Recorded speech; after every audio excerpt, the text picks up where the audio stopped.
John, we play a little game of If You Only Knew. Okay. What keeps you up at night? If my child is okay, because she's sleeping in the other room. So these days it's all about that. Is there a movie that made you want to be a director? E.T. I remember, it's probably one of my earliest memories of a movie, and I remember people crying and laughing and going home and playing with the toys. And I just thought the contagiousness of imagination was so, and family and love was so beautiful that it always stuck with me, even to this day. What's your guilty pleasure? My guilty pleasure is probably my obsession with Justin Bieber. You are obsessed with him? I didn't know anything about him going into the documentary. Really? Since then, I just think he's such a good kid, and I root for him every day. Strangest job you've ever had?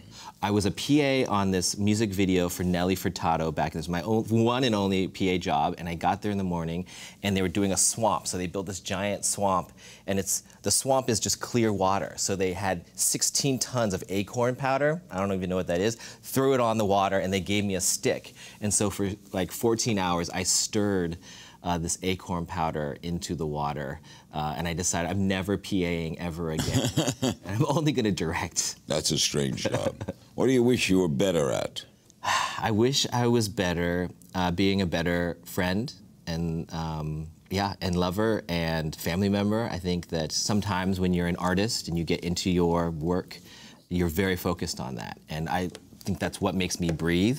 But at the same time, people are the most important thing in this world, and connection with them. And so I often sometimes forget about that in creating stuff for people. What's your go-to-dance movie? Footloose, Grease, Singing in the Rain, those West Side Story. Those they don't make them anymore. They don't make them like that anymore, that's for sure. Who would you trade places with for a day? I would trade you.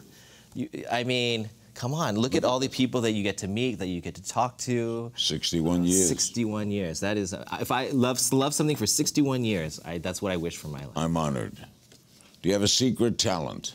I can draw. I don't know if that's a secret talent, but I love to draw. I used to want to be an animator and go to CalArts. I once went on this tour to Disney World, and they have this tour. They used to have a tour of the Disney animators, and they were writing stuff, and they have these little name tags. So I wrote the guy's name down. I was like 9 years old, and every time I drew a picture at home, I would send it to Disney World, Walt Disney World, with this guy's name on it. And one day I got a call. This was for like 6 months. I sent all my drawings. I got a call one day, and it was them at Walt Disney World being like, "Hey, dude, just to let you know, we got all your drawings, and we love them, and just so you know, we got them all." And so I was so excited, and from then on, I knew there was hope that I could make it somehow. Maybe you'll make an animated film. Maybe. What's your favorite food? Chinese food. I grew up in a Chinese restaurant. Your father owns one, right? Yeah. For next year, it's his 50th year. Chef Chu's in Palo Alto, and I grew up in there. All my soccer games, basketball games, that's where I ate. So it's a part of me. I sweat soy sauce. So. Childhood celebrity crush? Britney Spears. I love Britney. Never miss a beat. Subscribe to Larry King now and watch new episodes every day.